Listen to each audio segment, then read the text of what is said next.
Hey everybody, welcome to our weekend check-in video for WSTS-47 Intro to LGBTQ Plus Studies for Saturday, August 26th. Just going to go over a few reminders and clarifications, things upcoming in the course there. I know we see each other twice a week in class, but I know some of you don't always make it. So regardless of the reason, this is just a chance to kind of touch base and go over a few things so you're better prepared to do well in the course. Let's go ahead and get started. First up here, I did post the scores for your Chapter 2 quiz on Canvas, and most of you that came to class, you got your Scantrons back. I know a few of you still need those back because you haven't been, but I'll get those back to you when you return. We are going to continue on with Chapter 3 next week. Got a lot of stuff to cover there in Chapter 3, some really important things there, and we're going to pick up, as I mentioned at the end of the class on Wednesday of earlier this week, is that we're going to start covering the topic of transsexuality, which is really what it's referred to as at that time. According to your textbook authors there, and how we measure that too, and how do we determine if somebody would, quote, qualify for surgery or not, at least back in the day.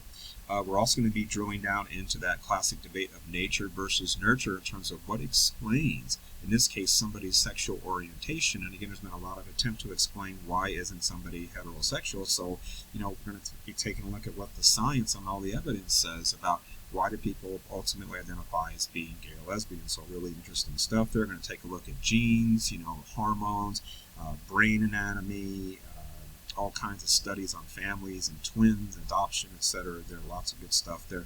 And also examine some of the, not just the nature stuff there, but also the nurture argument there too. What are things in the environment that have been proposed to explain homosexuality? So really interesting things there around that.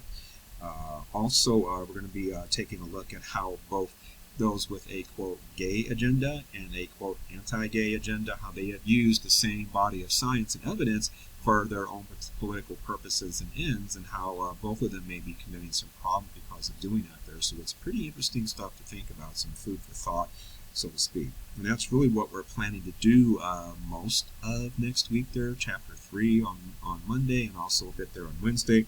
We're going to pick up with also Chapter 4 on Wednesday as well, and start talking about activism and liberation and all the politicking around that, and some rights organizations coming into existence, and some really terrible treatment that queer folk have experienced at the hands of our own government there too. So what happened in World War II with the military, what happened over in Germany with paragraph 175, I've already told you some things about that. We're going to be taking a look at some more detail of that, which is kind of distressing, but we have to cover it. Also with the military, all the witch hunts that were exercised in as part of your homework there for Chapter 4. You're going to take a look at what McCarthy did there in that whole lavender scare thing. That was definitely part of that serious effort there to purge anyone they thought that really wasn't wholesome from the ranks of the military or our federal government employment. So really scary stuff there. We're also going to have our quiz on Chapter 3 scheduled for Wednesday of next week on the 30th. That's the plan. So we'll see how far we get into Chapter 4 on Wednesday as well. But otherwise, that's pretty much everything I wanted to say for this time. If you have any questions in the meantime, feel free to shoot me an email on Canvas. Otherwise, have a great weekend. I'll see you in class on Monday for some really interesting science background there. So take care until then. All right, bye-bye.